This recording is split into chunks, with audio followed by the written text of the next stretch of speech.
¿sí? Vamos a hablar ahora del tema de Ayotzinapa. Yo quisiera plantearlo de entrada como la continuidad de una serie, como las series televisivas, de lo que en un primer capítulo se llamó Fue el Estado. Fue el Estado porque hubo la invención genial de etiquetar a este crimen de estos jóvenes como un crimen de Estado, lo cual implica pues, prácticamente la complicidad de las instancias gubernamentales hasta los más altos niveles. Cuando se trataba de un municipio gobernado por el PRD, que es Iguala, un gobierno estatal gobernado por el PRD, del que Andrés Manuel apenas estaba saliendo. Yo creo que es una ocurrencia muy inteligente, propagandística, que ayudó a demeritar la imagen del gobierno de Peña Nieto. Y el problema ahora es que en lugar de buscar a los autores materiales e intelectuales del crimen, este gobierno está dándole una vuelta al sentido de la investigación, buscando culpables precisamente para justificar su retórica en el Estado. Es decir, ahora los perseguidos son los perseguidores. Los perseguidos son los que investigaron el caso y están tratando de llegar a altos mandos militares, a altos mandos civiles, y esa va a ser su verdad histórica, y lo que es más lamentable es que sigan lucrando con este tema, José. ¿Cómo lo ves? Mira, yo aquí veo dos elementos. En primer lugar, nuestra endeble, yo diría paupérrima cultura de la legalidad. O sea, este problema no debió haberse complicado simplemente al aplicar la ley. O sea, tenemos una tendencia a manosear la ley y eso complica el problema, eso lo enreda. Y en segundo lugar, la torpeza ante un problema de riesgo político. Cuando surge un problema de riesgo político, desafortunadamente hemos tenido una carencia de habilidades. Eso lo tenía el viejo PRI y lo hemos perdido. Esta posibilidad de enfrentar, de resolver problemas, que es lo que se llama gobernabilidad. La gobernabilidad o la gobernanza, mejor dicho, es la posibilidad de tener respuestas a la demanda popular y de resolver problemas. Entonces, aquí se presenta el problema, comienza un manoseo, lo que era de competencia local, estatal, municipal, pasa al ámbito federal, empieza a rebotarse, empieza a manosearse las cifras, empieza a sospecharse que las autoridades mexicanas no están actuando bien, se acude a autoridades extranjeras o a peritos extranjeros, y aquello se torna un problema que no le veo fin. Y ahora viene otro sexenio que genera de nuevo una esperanza de que va a abrirse una investigación cuando yo estoy convencido que lo que había hecho el sexenio anterior era ya cerrar el caso. Entonces generas de nuevo una posibilidad de que los padres de familia tengan, pues se aferren a un anhelo imposible, o sea, de que vivos se los llevaron, vivos los queremos. Esto es totalmente imposible, o sea, estamos viendo claramente cómo se enredó un problema por su mal manejo político, pero sobre todo por lo primero que debe hacer una autoridad cuando se presenta un problema es que dice la ley. Y desafortunadamente el funcionario público mexicano es lo último que consulta, la ley. Y entonces comienza un enredo que hace que las cosas nos estallen. Oye, Juan José, pero al mismo tiempo tenemos masacres que podrían clasificarse de igual manera ya en este gobierno. Tenemos el caso de la familia Levarón, trágico, irresuelto al día de hoy, el caso de Coatzacoalcos, con 23 muertos, el caso de los jóvenes asesinados en un centro de adicciones, ayer mismo otros muertos, acribillados, y nadie, porque no funciona, la oposición no está utilizando esto para decir fue el Estado.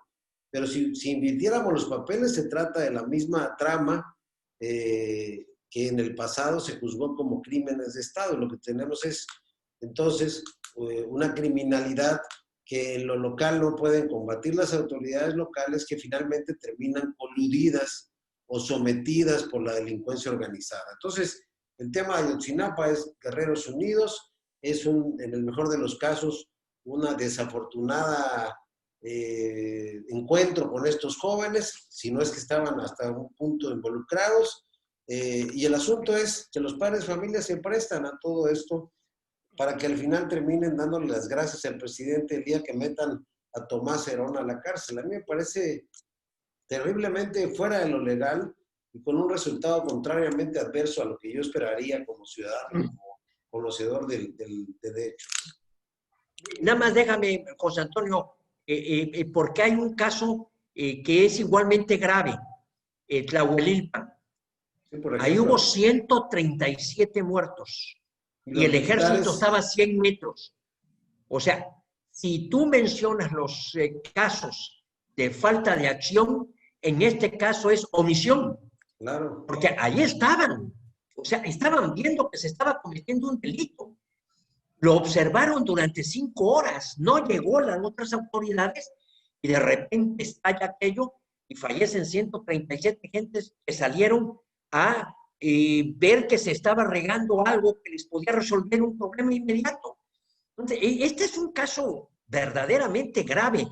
Cuando se discutió el asunto ABC de la guardería de Sonora, que eran 49 niños, o 40, creo que sí eran 49 niños, en la Suprema Corte de Justicia, y precisamente su presidente Arturo Saldívar, señaló que sí había responsabilidad del director del Seguro Social, Juan Molinar Orcasitas, por omisión.